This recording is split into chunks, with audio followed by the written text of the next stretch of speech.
Professor Noam Chomsky is listed in anybody's catalog as among the half-dozen top heroes of the New Left. This standing he achieved by adopting over the past 2 or 3 years a series of adamant positions projecting at least American foreign policy, at most America itself. His essays and speeches are collected in his new book, American Power and the New Mandarins. Usually Mr. Chomsky writes non-political books, for instance, Syntactic Structures in 1957, Cartesian Linguistics in 1966, and Topics in the Theory of Generative Grammar, 1965. He is a highly esteemed student of modern language and linguistics who teaches nowadays at the Massachusetts Institute of Technology and has taught before at Berkeley, Columbia, and other strife-torn universities. He is a member of many organizations and learned societies, including, I'm sure you would want me to mention, the Aristotelian Society of Great Britain. In one of his essays, Mr. Chomsky writes, quote, "By accepting the presumption of legitimacy of debate on certain issues such as this one has already lost one's humanity."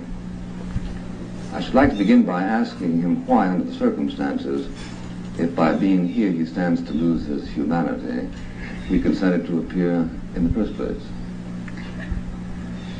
Because, first of all, I didn't quite put it in those terms, I don't think. I think that but I think that I said that there are certain issues, for example, Auschwitz, such that by consenting to discuss them, one degrades oneself and to some degree loses one's humanity, and I think that that's true. Nevertheless, I can easily imagine circumstances in which I would have been glad to debate Auschwitz. For example, if there were some chance that by debating Auschwitz it might have been possible to eliminate it or to at least mitigate the horror of what was going on. And I feel the same way about Vietnam. And I really think that fundamentally there is no argument anymore at an intellectual level, in my opinion. But I think it's very important to discuss it nevertheless. At what level is there an argument? Well, there is a policy which I think is a destructive and devastating policy. It's continuing, and the continuation of the policy is to some extent based on the fact of public apathy or public acceptance. Hence, there still is the necessity to convince people that they should act strongly to put an end to this policy. At what point was there an intellectual argument? At which point did an intellectual argument in favor of our intervening in Vietnam cease to exist? Well, as I say there, I think that there may have been a time when there was something to debate. For example, I think that in the middle 50s, though I was opposed to the policy, and I think that it was right to be opposed to it, nevertheless, I think it was a debatable issue in a sense in which it is no longer a debatable issue. Why is that? Because at the moment I think it's really an issue of the survival of the existence of Vietnam as an entity, as a social and cultural entity. I think that's what's at stake. But even that could be intellectually argued, couldn't it? Well, in the same sense in which Auschwitz could be intellectually argued. No, I mean in a different sense. No, I think in the same sense. In fact, don't forget there were people who argued in favor of Auschwitz and gave... No, I haven't gotten that at all. I hadn't had any such on this program, nor do I intend to. But it seems to me that even if what you said were correct, there could be a perfectly legitimate argument over, for instance, the continuation of the state of Anguilla, or the continuation of the state of Biafra, or the continuation of the state of Goa. I didn't talk about the existence of the state. I talked about the existence of the society as a social and cultural entity. I think that's what's at stake. Oh, okay. Well, if it's at stake, mightn't there be 2 points of view about how to help it evolve into its natural forms, right? Oh, there are many different points of view. I think they're very legitimate. They're very legitimate. They're very legitimate issues that can be argued as to how the United States ought to most efficaciously put an end to its destructive actions in Vietnam. There are many different alternatives that might be thought about. Yes, but one way, of course, to put an end to America's necessary intervention is to conclude the war successfully. That's a way. Yeah, right? One possible way is by destroying Vietnam, which I think is probably the most likely outcome. Yeah. Well, now, for instance, one way in which we put an end to the Nazi occupation of France was by destroying Nazi Germany, correct? That's right. Yeah. It seems to me that this was a position which is a tenable position, and mutatis mutandis, it's a temporal position. No, because mutatis mutandis changes everything in this case. Because in this case, as you know, it's not only I, yeah, but people with whom I disagree, like yes, Arthur Schlesinger Jr., who refers to your theological certitudes yeah, and your liberal application of them to every subject in which you touch. So the subject of your own intolerance of other people's point of view is, I think, itself linguistically interesting. Well, first of all, I don't accept that criticism. You see, if you look at that quotation, you'll notice that I put it in there, and recall the context. I said that when I argue the issue, I feel a tone of moral and emotional falseness, which I want to explain, but then I go ahead to argue the issue. So that's a side remark intended to explain my own feeling of emotional and moral falseness, which is real. I do feel it. But nevertheless, I then go ahead for 300 pages or so to discuss this and related issues. Yeah, so I don't really believe that it's fair to say that I'm not willing to tolerate other positions. Yeah, the trouble is you don't end the book by saying I'm kind of odd in feeling this. You say everybody is odd who doesn't agree with me, right? No, I don't think so. Do I say that? This is certainly the burden of your book. I wasn't aware of that. Yeah. I mean, I think that I've given an argument. Well, maybe this is a universal difficulty you're having, not being aware of certain people's reading of your position. Well, then let me say, I think for example, I think I take a very qualified and temperate position on many, many issues in this book. For example, take the issue of the background of the Second World War, which I spent a lot of time on. If you notice, I end up with a statement saying that I don't see any way to give a clear, sharp resolution, clear, sharp answer to the question what we should have done in such and such circumstances. I discuss someone who did take a very strong and I think very honorable position, namely A.J. Musty, and I say that I wish I could answer the question for myself whether I feel that I would have taken or would have rejected that position, but I don't see any way to do it because the issue is mixed. On many issues, I feel that way. On the other hand, see, when the issue is when the issue is, let's say, 3 million tons of bombs dropped on Vietnam, I don't feel that way anymore. Nevertheless, I'm still perfectly willing to argue the issue, calmly, quietly. As you would have, say, the dropping of the bombs in Dresden.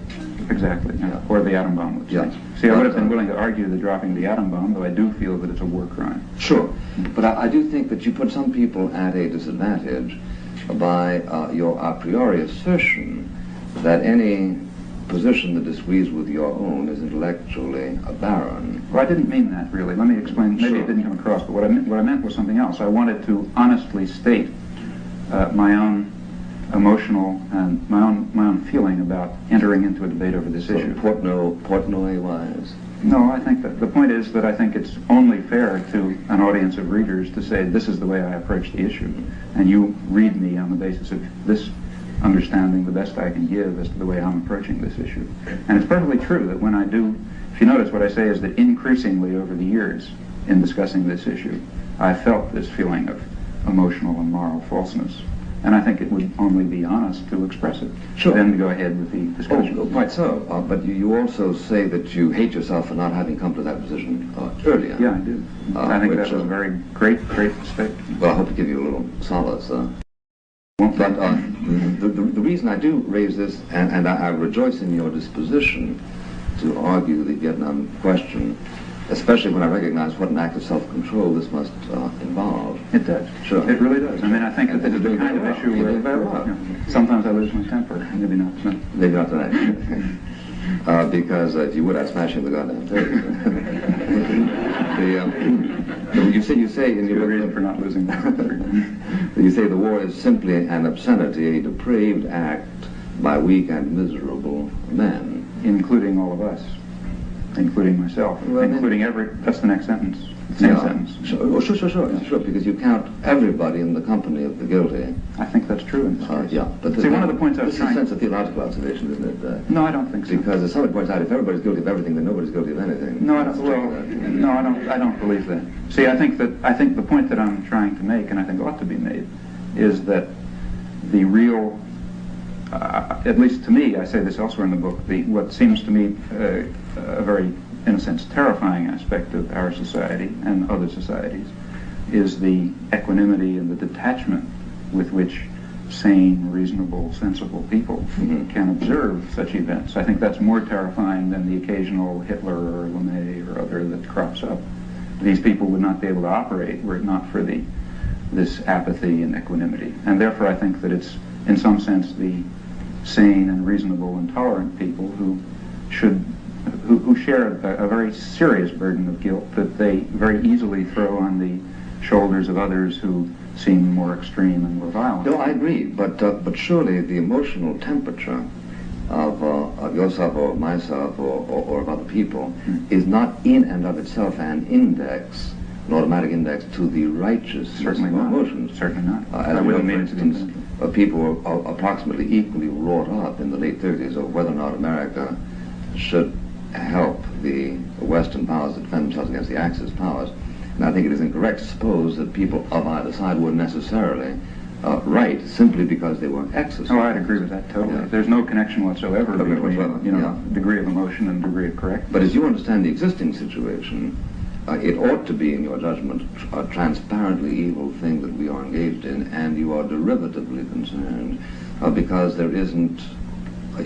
Because there is not a shared sense of indignation, like your own. Now, I don't say that I am right because I am indignant. Rather, I say that I think in this case I am right to be indignant, which is different. I have to prove that. You are right to be indignant if you are right. That's right, and that has to be demonstrated. That's why that has to be demonstrated. Which dozens of pages of argument about it, which may or may not convince people. Convinces me. Yeah. Sure. But I agree. Well, let me then, excuse me, did I interrupt you? No.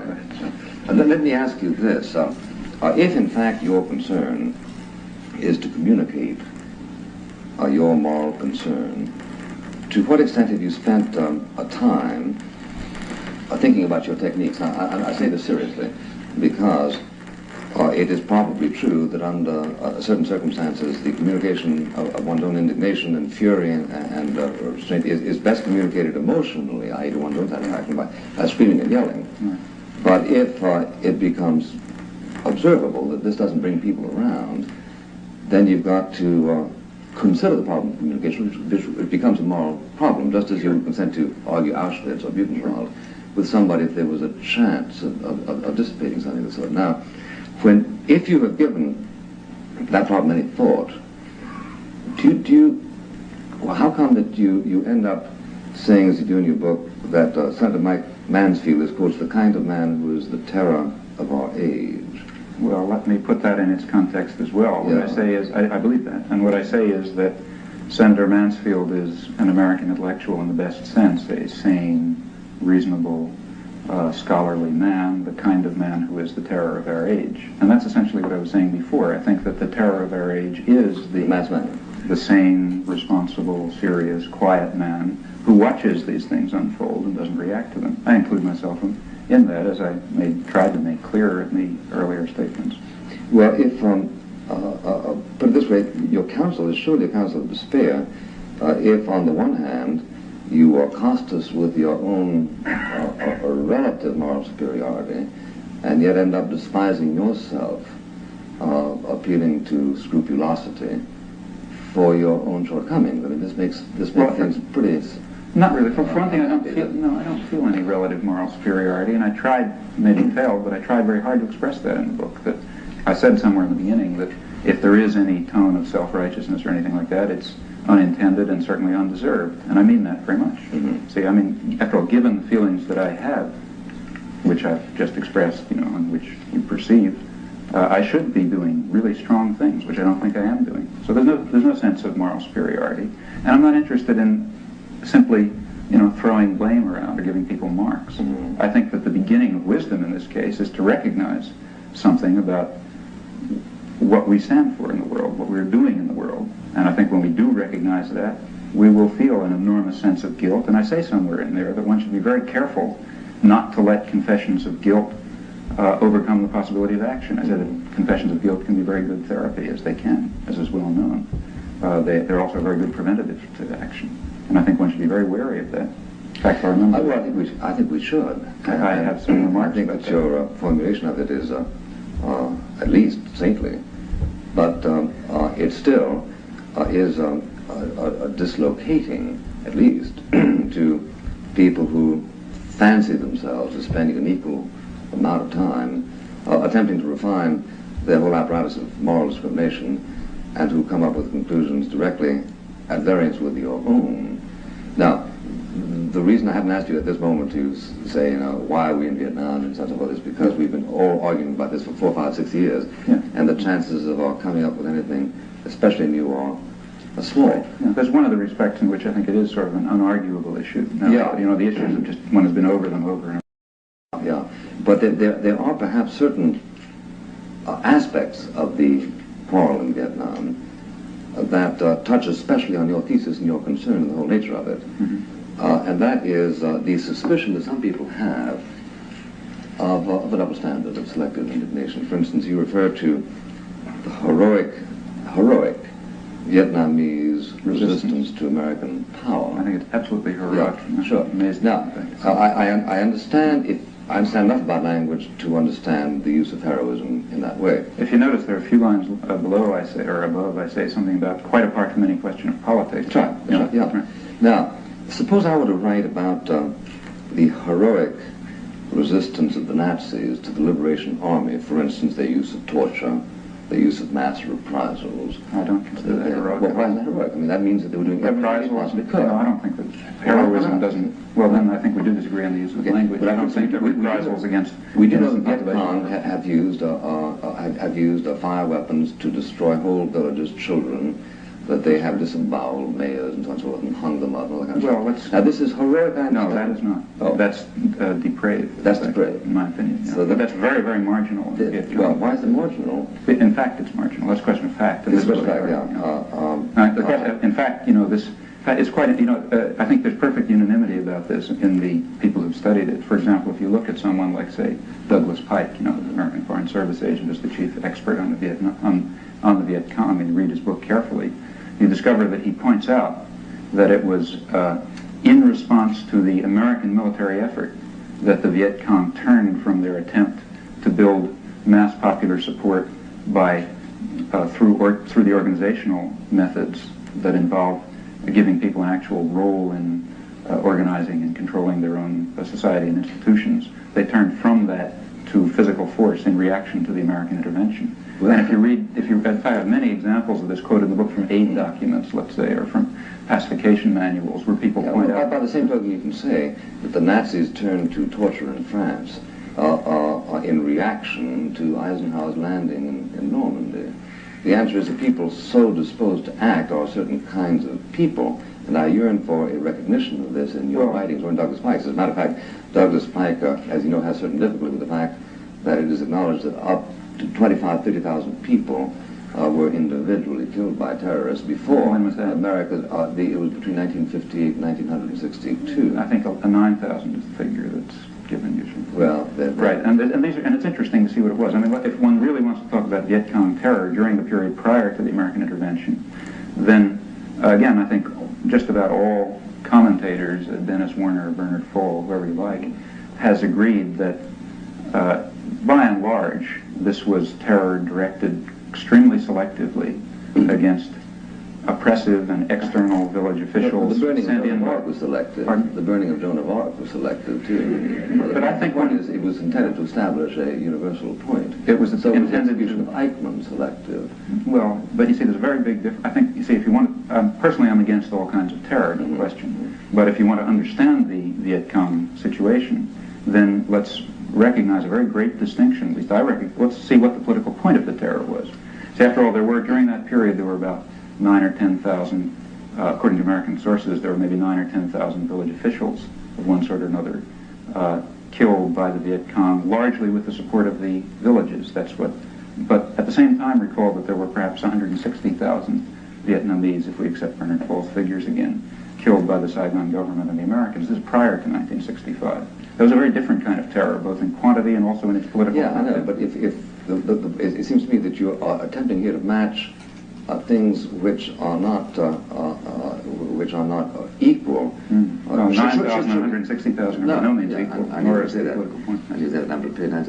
My point is that one presumably distinguishes between an act of terrorism, which you called depraved a moment ago, and what you described, like burning a village, is depraved. Yeah, a military action, which is equally part of a depraved, military operation. which is even more depraved. For example, you say, well, let me give you some examples of what I consider depraved. Yeah. Malcolm Brown, back in 1962 or 3, I don't remember, reported, it was I think AP or UP correspondent, reported that Saigon officials were sending American Skyhawks, airplanes over Vietnamese villages to wipe them out with napalm rays in order to cover instances of graft, for example. Well, that's, I think, depraved. And certainly, I don't condemn that, because, you see, just to mention this matter of double standard, there are really three kinds of terror in Vietnam. There's Viet Cong terror, there's the Saigon government terror, and there's American terror. And if you read what I've written, I say practically nothing about either Viet Cong terror or terror carried out by the Saigon government. Now, if one wanted to talk about that, one would have to point out that the terror carried out by the Saigon government is incredibly greater in extent and has a very different political purpose, which one could discuss. But I restrict myself to discussing American terror. On that generality, but I gather we can leave it. Go ahead. Yeah, I do. And we could, that then does become a matter of fact, which one could discuss. Yeah. But I, as a matter of principle, almost restrict myself to the discussion of American terror. Not the terror carried out by the various sides in Vietnam, for many reasons. For one thing, because it's just qualitatively different in scale, and for another thing, because I feel that we have some responsibility for it. See, I don't. In the same sense, I don't talk about, I've never written about the terror carried out by both sides in Nigeria, let's say. I don't like it, obviously, but I don't see any point in my giving them good or bad marks for it. On the other hand, if we were carrying out the terror, I would very definitely write about it. And I think, so there's no double standard as far as I can see. At least, let's say I have a standard in mind, one may or may not accept it. We will explore that. Okay.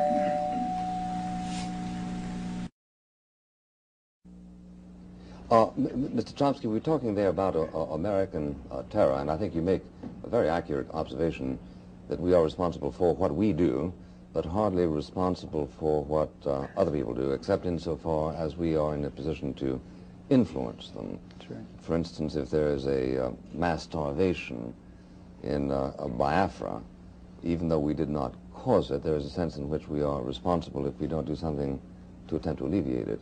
Right. Now, by the same token, if we are prepared to agree that it is not always easy to taxonomize military action into that which is terroristic and that which is purely a military operation, we are left with doubts, for instance, about the bombing of Germany in 1942, 43, 44. Mm-hmm. You might contend that this was terroristic and unnecessary, and you might be right, although you're not a military expert, neither am I.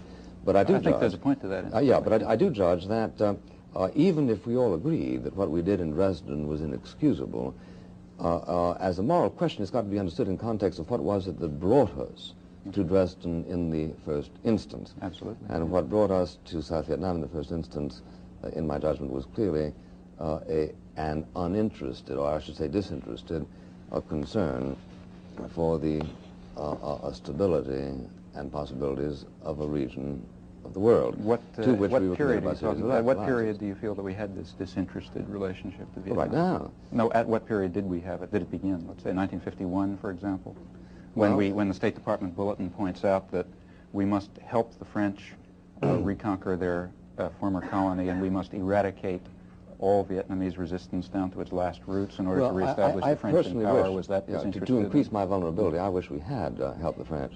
We did. We supported them. Not sufficiently. Well, but there's no point in helping somebody insufficiently. It was hardly disinterested when we attempted, as with tremendous support, in fact, to reinstate French imperialism in South Vietnam. Now, it was disinterested in this sense, and I think this is an important distinction which you do touch on in your book.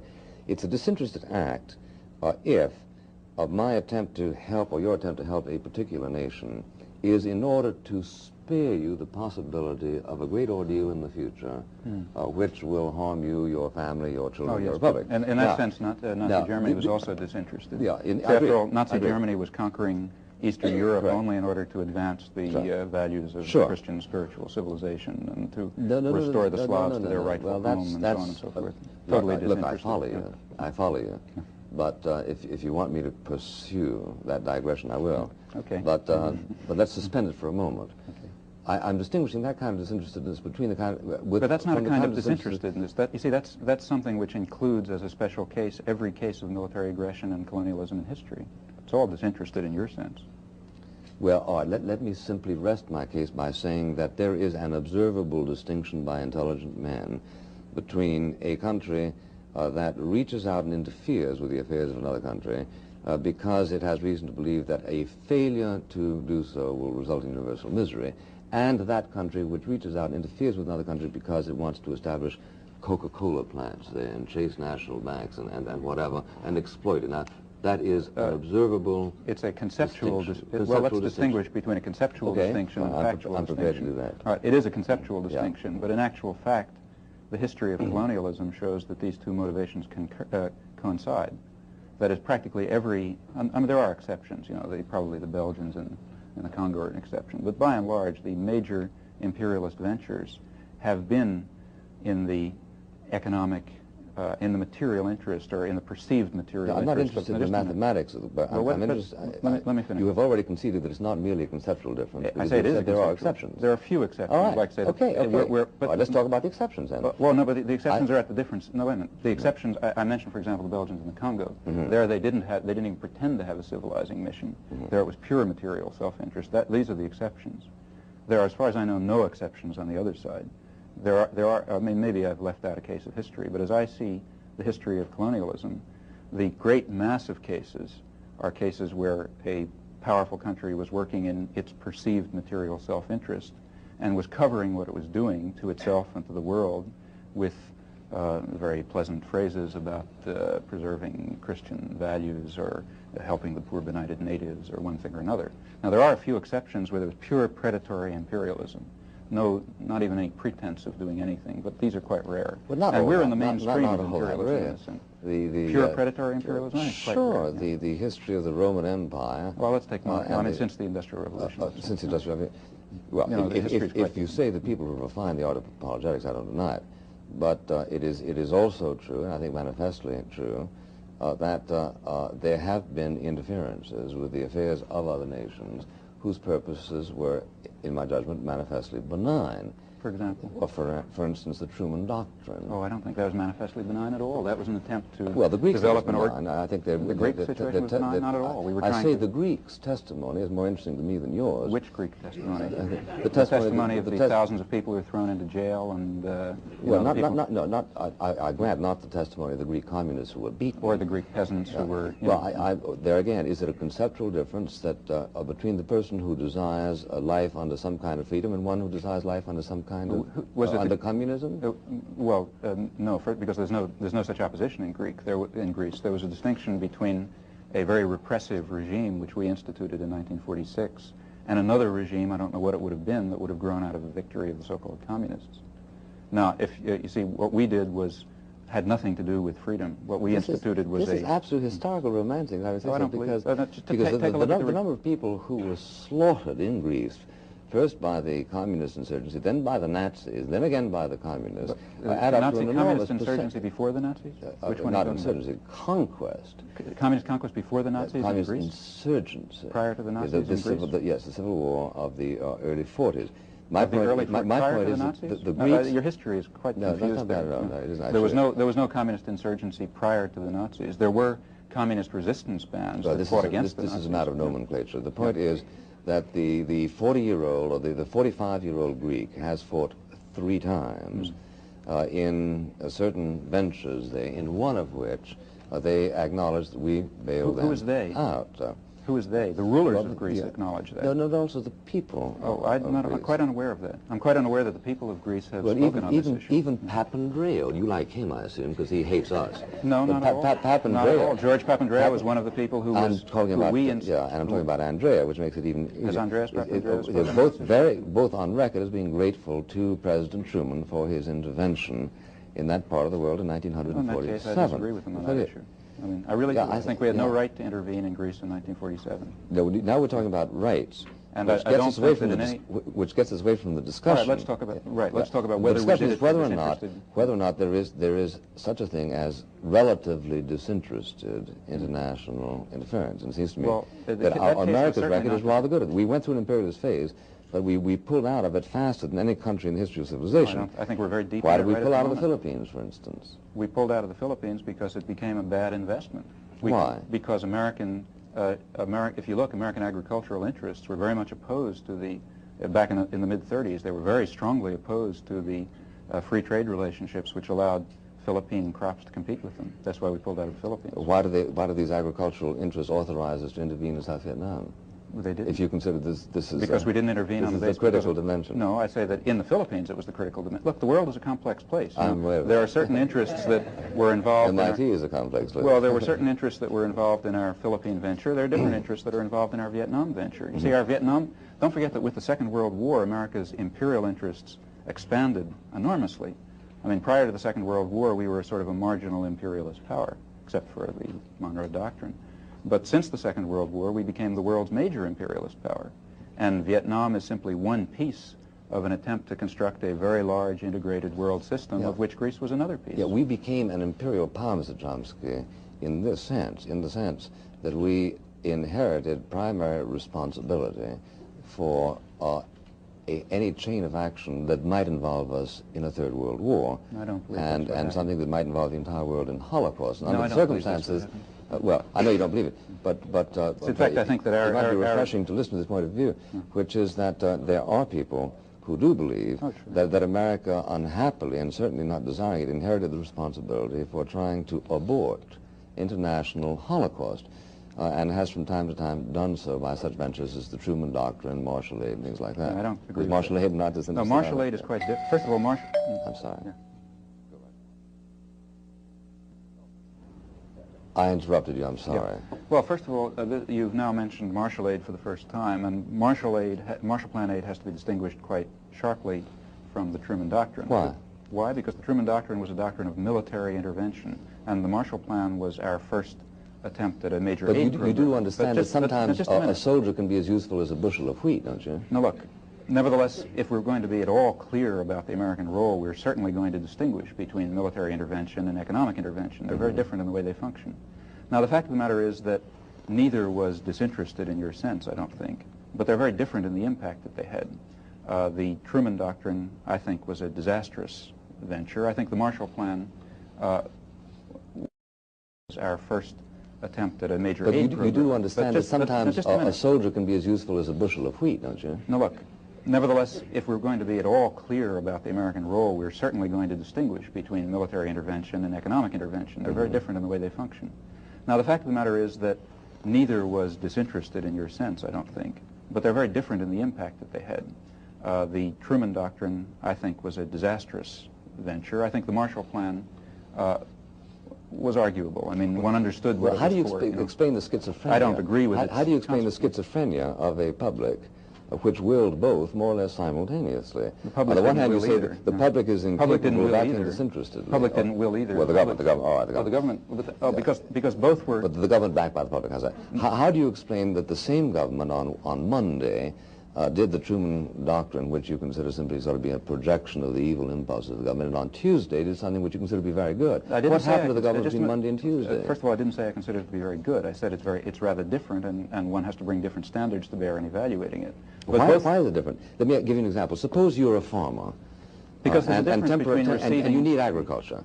You need fertilizer, so you apply to me for fertilizer. But just before I get it to you, somebody comes up with a bayonet and is about to make it impossible for you to continue farming. Now, in that particular instance, is there a strategic difference between my giving you the fertilizer and my giving the soldier who routes? That's not. So you're talking about the dream world. The real world is one, because the real world is one in which the alternatives were coming with a bayonet, which is on an American rifle held by an American-backed Greek soldier, and the alternative to that was giving the kind of aid which was used, in fact, to construct the kind of society in Western Europe that we wanted to see developed there. Now, these are two very different things. It's a very different thing to introduce, to run for the Greek army a counterinsurgency program with military support and many military men involved. That's one kind of thing, one sort of repression imposed on the Greek population through American intervention. One might argue whether it's right or wrong, but that's to be very sharply distinguished. Why do you say imposed? Why do you say imposed? Is it because your presumption here... My presumption is that your presumption here is that the Greeks would like the kind of regime which resulted... My assumption is that all intervention is imposed by any country. That is, you see, I believe that quite generally... Did we impose on the French when we liberated them from the Nazis? Was that an imposition? We didn't conquer France. We moved the Germans out of it. Just from an outside invading force. We invaded But we France. didn't conquer it from its own people. See, in Greece, we were trying to conquer it from its own people. But there you're willing to credit the anti-Nazis as their own people, but you're not in Greece willing to credit the anti-communists as their own people. The German army was there. There was no outside army in Greece other than ours. Look, there are modalities of outside intervention. But look, there's a very sharp difference between... just a minute, there's a very sharp difference Laval was not a Nazi. But Laval wouldn't have lasted for 5 minutes without the German army. And nor would Makarios have lasted for 5 minutes without the help of Russian aid. But wait a minute. In fact, as you know, when Stalin got tired of Makarios, he pulled out. But look, now let's be careful again. I mean, there's a difference between... First of all, I'm opposed to military aid to other countries, whether by us or by the Soviet Union. Well, let's come back to that because it's a more important thing. And that is that I'm even far more opposed to the imposition of regimes by foreign troops. Now, in the case of Germany, let's say, in the case of France, the Pétain Laval government, the Vichy government, was supported by German troops. Had the German... they weren't throughout the country necessarily, because there was certainly indigenous support, but there's no question that if German military force had been withdrawn to the other side of the Rhine, then there would have been an overthrow of the Vichy government, and France would have had some different form of government. Now, in that case, our invasion of France was, whether one likes it or not, was in reaction to an occupying external force. It's just pure confusion to identify that with the case of Greece when we were trying to liberate, we were trying to select the kind of society that Greece would have, and we were trying to save the rulers that we had designated as appropriate from their own population. There were no outside forces. But don't you realize that in your book, and that's why you're not willing to be consistent in carrying out this argument, you're constantly talking about our satellizing of places like Cuba and the Dominican Republic and so on and so forth, and yet we never occupied them in the sense in which you're talking about. Well, we never occupied the Dominican Republic. We sent 25,000 troops there in 1965 in an occupation. No, I'm talking about I'm talking well, about... the American Marines were in there dozens of times since 1900. I think you're being evasive, and I don't think you want to be. No, Let me ask you this. Is it possible... It's not evasive at all. Is it possible... we just simply repeatedly sent troops to Nicaragua, the Dominican Republic, Cuba, etc., etc. Is it possible to satellize a nation without having an occupying army there? Yes, it is. All right. Then there goes your tedious French explanation. Oh, not at all, because that doesn't happen to be the... You see, we're talking about a real situation. Yeah. We could talk about some ideal situation and, have an academic discussion about it. I'm saying, therefore, it is possible for North Vietnam to satellize South Vietnam, presumably, without even it's logically occupying it militarily in a formal sense. But it didn't happen, though.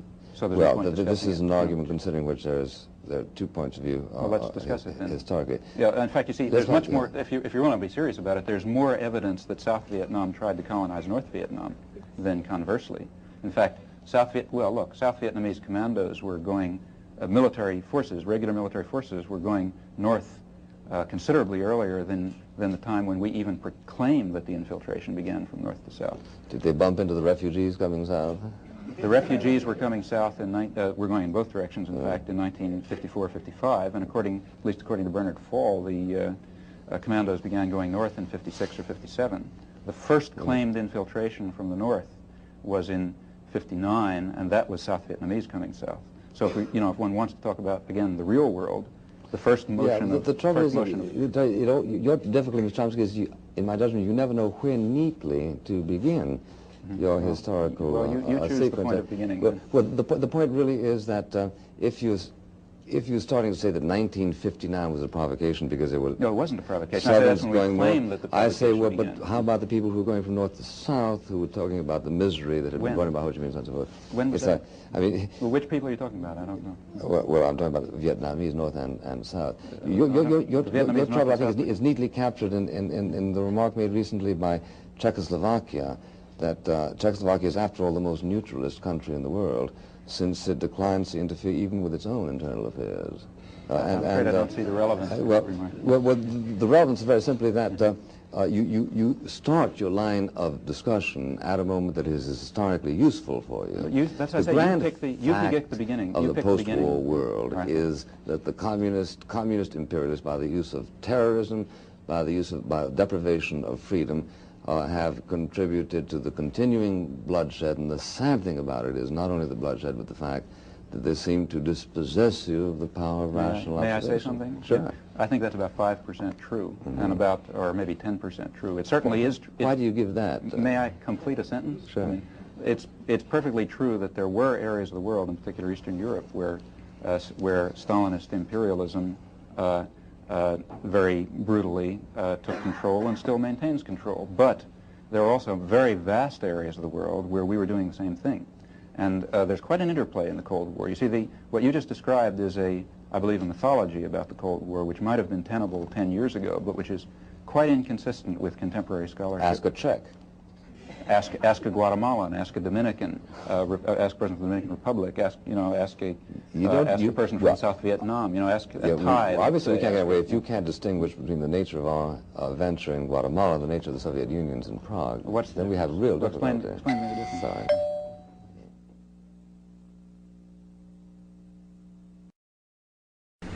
Mr. Greenfield. Mr. Chomsky, you state in one of the essays in your book, the unpleasant fact is that if one wishes to pursue the Munich analogy, there is only one plausible candidate for the role of Hitler, and by that you mean the United States. There are other references to Nazi Germany's conduct of foreign policy and our own. And you also less emphatically suggest that a lot of the internal policies of the United States government have left millions of its own citizens hungry or exploited. If this is the fact, that is to say, if the nature of our society is functionally indistinguishable in this respect from Nazi Germany, then doesn't that legitimate any tactic that one wishes to use in opposition? Well, I certainly don't believe that your assumption. That is, I don't believe, and I don't think I ever say that our society is functionally indistinguishable from Nazi Germany. No, that's what I say is that if one wants to pursue... I want to zero in. Yeah. So if I by would blowing disagree up a with you. troop train, we prevent 5,000 American soldiers from going to Vietnam to participate in what you do explicitly Yes. call a criminal war, Right. isn't that a moral act? Oh, I think that, yes, it would be. If sabotage would, in fact, contribute to ending the war, I would be in favor of sabotage. So- and let me give you some concrete So that's examples. a tactical decision, not a Tactical moral. decision. In fact, I'll give you some examples. What the Berrigans have done, for example, at Catonsville and Milwaukee, I think is very heroic and, in fact, saintly. But that is not killing American soldiers. Oh, no, I'm not. Well, you were talking about sabotage. Talking about blowing up a troop train. train. I would assume there'll be loss of life. I'm sorry, I thought you meant, let's say, stop preventing a train from going. No, I mean blowing up. I mean blow up sabotage, the tracks, but not the assassination. people. What all Right, the you heroes see, in America. I would first of all make a sharp distinction, as for example the Berrigans did, between attacks on property and attacks on people. That's what I want to know. Fundamental distinction. But then, you see, if one raises the question about attacks on people, then I think there are very tricky issues. See, I can concede, I would have been against assassinating Hitler, for example, because I'm against murder. But if I believe that assassination of Hitler would have really contributed to ending Right. the war, I think one could have given an argument. Now, if it were Tatis true, Pretendis Lyndon Johnson? and that would pertain to Lyndon Johnson. But in neither case, incidentally, do I think that it Yeah. practically would have. And Ms. Hockman. I would like to ask Mr. Buckley what he thinks the motives of the people who are in favor of the war in Vietnam are. Putting it very simply, how can we possibly hope to help universal misery when we are so miserable here? Well, I think we're less miserable here. I mean, you may not be a happy young lady, but I'm sure you're not as miserable as you would be if, for instance, you didn't have a free press, if you weren't able to write such poetry as you wanted to write, you couldn't join a labor union, if you couldn't express yourself as you liked, if the mayor of your town might be disemboweled tomorrow. I think that there are observable differences between what freedom you have here, or put it this way, between your misery and theirs. if you wouldn't prefer your misery. if you wouldn't have saturation bombing take Well, place in your I want to disagree with you for the moment, because I think that there is a certain condition, a human condition, the condition of guilt, which Mr. Chomsky speaks about, and which for me is the most interesting point of his argument. The guilt that we feel here, which in a way may keep people from writing poetry or from writing anything that they think, because they're absolutely stifled They by the managed to write their climate of guilt. complaints and get on the bestseller list. Excuse me? They managed to write their complaints. But I know of and get on many the people bestseller who are list. not writing now because of the war in Vietnam, who are not functioning because of their guilt. Well, it's not an aspect of my responsibility for foreign policy to encourage you to externalize your complaints. But if you want to, there are any number of book publishers, magazine publishers, and radio stations, television stations who are glad to hear them out, which I think is qualitatively different from what exists, for instance, in North Vietnam. What's that? or Greece, Well, or Greece, not for quite so example, or much. Brazil, A or little, a dozen yeah, other countries. a little bit less so, sure. Less so? I think it's true. No, it's not true. And publishing No, wait a is the minute, I'll tell only you what's true. motive. What's true is that a nation at war does not have the same amount of liberties as a nation at peace. Abraham Lincoln suspended the right to habeas corpus, and the oldest parliament in the history of the world didn't have an election for 11 years during Yes, the day you know, of if war. you compare the state of freedom in North and South Vietnam prior to the war, as some people have done, like Joseph Buttinger, I'm afraid it doesn't come out the way you like. Well, I think it does come out the way. Not by the evidence that's been As the presented. refugees or number of the refugees who left North Vietnam, compare them with those who left South Vietnam. That's a very different issue. What I was talking about is the right of free expression in North and South Vietnam. I mean, take a look, for example, at Buttinger's analysis, where he runs through cases. Quite apart from that, take a look at, for example, again, pick your authority. I mean, let it be Bernard Fall, let it be almost anyone you like. See, there's a great amount of village democracy which was instituted in North Vietnam, and in fact has also been instituted in the Analat-dominated areas of South Vietnam, which is something qualitatively different than anything that has existed in Asian societies before. And this exists simultaneously with, let me be quite clear, this exists simultaneously with a good deal of repression and certainly not civil liberties of the sort that we're used to. Chomsky, one of the most libertarian constitutions in the history of the world was written by the Soviet Union. I'm not talking about constitutions. I'm talking My about point is, what kind of freedom is experienced by somebody in North Vietnam? The answer is that the freedom is perpetually insecure. Oh, well, you don't know For that. reasons. You see, I when know you that Ho Chi Minh himself has wept over the occasional necessity to kill 40, 50,000 of his own. Not the necessity, the occasional fact. But just one moment. What I was talking, very not only sarcastic but also wrong. And you see, it's very important to recognize, if you want to understand what communism means in Southeast Asia, to realize that along with many authoritarian and repressive practices, which I certainly don't condone, there is on the side a great deal of democratization. There's been a liberation of energies and involvement. Utter nonsense, if I may say so. I don't think you're right. After all, the great paradigm of Red China, in which the AFL-CIO itself concedes to something in the neighborhood of 20 million victims on that particular. I'm quoting them. Perhaps I didn't ask you whether that was correct. The AFL-CIO They did have a commission out there. No one has claimed the million people killed through Chinese communist purges. Absolutely no one. Well, no one serious, at least. It was published in the New Leader. Fine. Which the New Leader, yes, of course, the New Leader might. I mean, but I'm talking about CIA plant. Well, I said no one serious has. Take a look at the China Journal. Take a look at China Quarterly. I consider this. But you see, I think you're missing the point, really, and I think it's an important point. See, I think in looking at China, one has to recognize a great deal of repressive practice, a great deal of authoritarianism, and one also has to recognize a great deal of spontaneous democratic structure of a sort which never existed in Asia before, and if you want to know the truth, to some extent doesn't even exist in our society. Now, these things exist side by side. If you read A Day in the Life of Ivan Denisovich, you find out that there's an extraordinary democratic structure even inside concentration camps. But it seems to me that it's almost profane to make this observation. I think it's profane to make that analogy, because I'm talking about true democracy in which the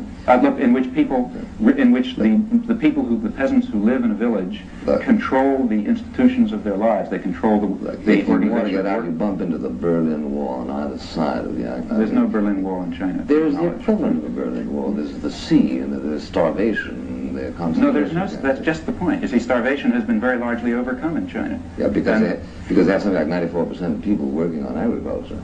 But I think Mr. Doxey has a question for you. They also haven't had 2 bumper crops in the last 2 years. Professor Chomsky, when you say, as you said about 30 minutes ago, that there was a relativity of truth between nations, would you classify... Relativity of truth? I don't know. Relativity of truth, you said, in the international scene. I don't understand the comment. If I said it, I don't know what it means. Well, would you call yourself a political... Would you call yourself a political relativist? I don't understand the concept. Well, put it this way. Do you believe in the natural law and transcendental truth, let's say, a fixing social unit? I think that there's something to the doctrine of natural law, but I think that that's much more abstract than anything we've been discussing here. Well, but wouldn't that then justify the use of terror in, let's say, stopping a tenet of the natural law from being broken, or stopping, let's say, the ends from... Let's bring it down to earth. I see, I'm of course opposed to terror, any rational person is, but I think that if we're serious about the question of terror, if we're serious about the question of violence, we have to recognize that it is a tactical and hence moral matter. Incidentally, tactical issues are basically moral issues. They have to do with human consequences, and if we're interested in, let's say, diminishing the amount of violence in the world, it's at least arguable, and perhaps even sometimes true, that a terroristic act does diminish the amount of violence in the world. Hence, a person who is opposed to violence will not be opposed to that terroristic act. Exactly the same thing. That's right. Yeah. Now, And he happens to be wrong in the case in which he applies it. You see, these principles tell you very little about real cases. That's I must say, it's the one thing that bothers me more about what you've been saying than the way you write. That kind of language, that is the notion of a terroristic act which restricts consequent violence, is precisely what Rostow says in The View from the Seventh Floor, when after this whole analysis about the moral world, he says there's not a single place where we don't have major military might to support it. I think that the real point here is that when you try to formulate general principles that will apply to arbitrary political affairs, you find that you can only make very vacuous and empty statements. See, if one wants to talk in perfect abstraction from any real situation about the justification for violence and terror, then you come up with platitudes and empty remarks and so on. The point is that, there are no very general principles that apply to such circumstances, or if there are, no one has enunciated and formulated them. So what one really has to do is look at the concrete historical situation. Now, where I would disagree, maybe Rostow and I would agree at this level of abstraction on the use of violence to prevent greater violence. Where we would disagree is in our evaluation of what is happening in this concrete historical situation. So therefore, and that's where one's attention ought to be. So therefore you have no philosophical objection to the way in which Mr. Rostow states his case, merely to its applicability to existing circumstances. No, I say at this level I might not. I don't know what he says but about he wouldn't that. other things. But in other things I have very great difference. For example, Walt Rostow says that we should try to strengthen, that the great threat of China to us is that it will succeed and provide a model to other countries. And we have to make sure that that doesn't happen. Is that why you kept him out of MIT? I assure you that I had nothing to do with keeping him out of MIT. I'd be delighted to have him back. He's a great help to us when he's around. Thank you very much, Mr. Chomsky. Thank you all.